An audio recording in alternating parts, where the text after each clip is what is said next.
Welcome to my channel. আজকে রান্না করব লাল লাল মটনের ঝোল। প্রথমে আলুগুলো ডুমো ডুমো করে কেটে রেখেছি একটা বাটিতে। আলাদা বাটিতে মাংসগুলো ধুয়ে পরিষ্কার করে আলাদা করে রেখেছি। আরেকটা বাটিতে পেঁয়াজ, আদা, লঙ্কা, টমেটো, রসুন সব পেস্ট করে রেখে দিয়েছিলাম। সেই আলুগুলো একটা একটা করে তেলের মধ্যে দিতে হবে। তারপরে লো আছে এপিট ওপিট করে লাল লাল করে ভাজতে হবে।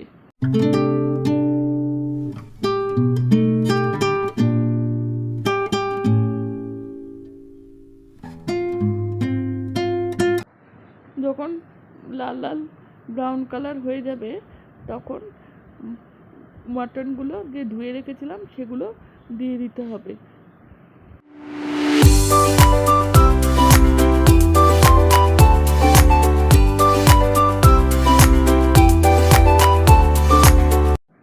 তারপরে অল্প অল্প করে নাড়তে হবে।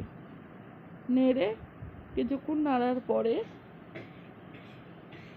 পেঁয়াজ, আদা, রসুন, লঙ্কা, টমেটো দিয়ে বেটে রেখেছিলাম এই বাটা মশলাটা দিয়ে দিতে হবে। আবার কিছুক্ষণ নাড়তে হবে। তারপরে অনেকক্ষণ নাড়ার পরে তারপরে হলুদ গুঁড়ো, জিরের গুঁড়ো, লঙ্কার গুঁড়ো সব মশলাগুলো, গুঁড়ো মশলাগুলো একটার পর একটা দিয়ে নাড়তে হবে।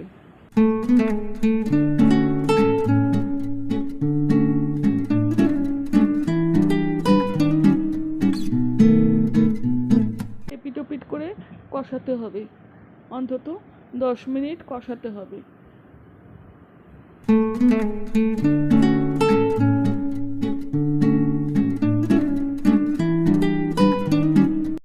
তারপরে গরম মশলার গুঁড়ো দিয়ে দিতে হবে।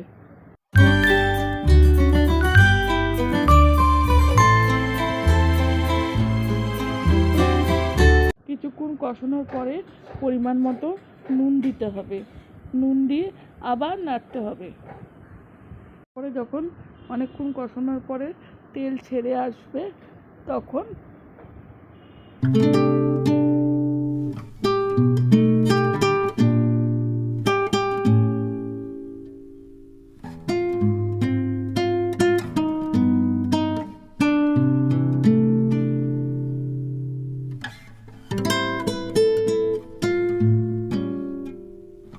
কিছুক্ষণ কষানো হয়ে গেল।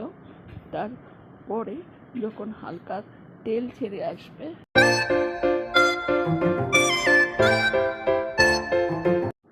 তারপরে গরম জল করে দিয়ে দিতে হবে। তারপরে যখন একটু ফুটবে তখন সেটা প্রেসার কুকারে দিয়ে 3-4টে সিটি দিয়ে নামিয়ে নিতে হবে। তো লাল লাল মাটনের ঝোল রেডি।